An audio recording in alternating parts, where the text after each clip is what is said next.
रत्नागिरीत शिवसेनेत पहिली बंडखोरी कोकरे जिल्हा परिषद गटातून उमेदवारी नाकारलेल्या किशोर घाग यांनी अपक्ष फॉर्म भरला। मंत्री उदय सामंत आणि माजी आमदार सदानंद चव्हाणांनी शब्द फिरवल्यानं घाग यांची नाराजी। सिंधुदुर्गातील जानवली जिल्हा परिषदेत शिवसेनेचे उमेदवार रोहिता तांबे बिनविरोध विजयी। ठाकरेंच्या शिवसेनेच्या हेलन कांबळेंची निवडणुकीतून माघार।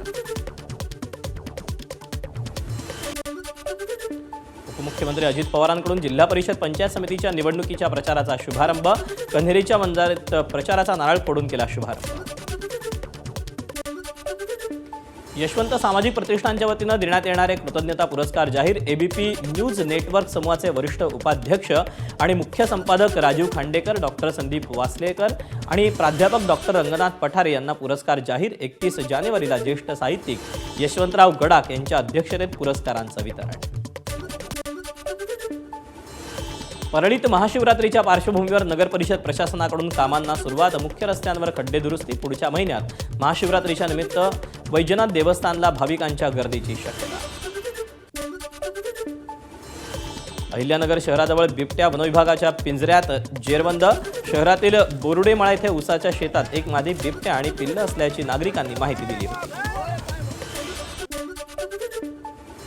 प्रजासत्ताक दिनानिमित्त आर्मीतल्या 2241 सैनिकांना मानद बढती।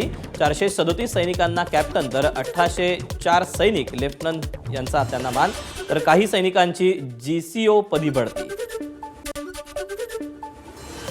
बॉर्डर 2 ची पहिल्या दिवशी 30 कोटी रुपयांची कमाई। देशभक्ती, उत्साह आणि ॲक्शनचं उत्कृष्ट मिश्रण असल्यानं चित्रपटाच्या पहिल्याच दिवशी नागरिकांचा जोरदार प्रतिसाद। हेमंत ढोमे दिग्दर्शित क्रांतिज्योती विद्यालय मराठी माध्यम चित्रपटाची 3 आठवड्यात 20,49 लाखांची कमाई। अनेक बिग बजेट हिंदी चित्रपट प्रदर्शित झाले असून नागरिकांचा क्रांतिज्योती चित्रपटाला उदंड प्रतिसाद।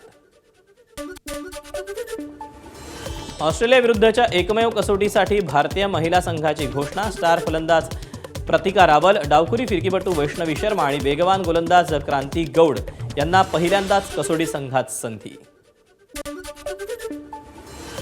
सर्बियाच्या नोवाक जोकोविचनं घडवला नवा इतिहास। ऑस्ट्रेलियन ओपनमध्ये जोकोविचनं जिंकला कारकिर्दीतला 400वा ग्रँड स्लॅम सामना।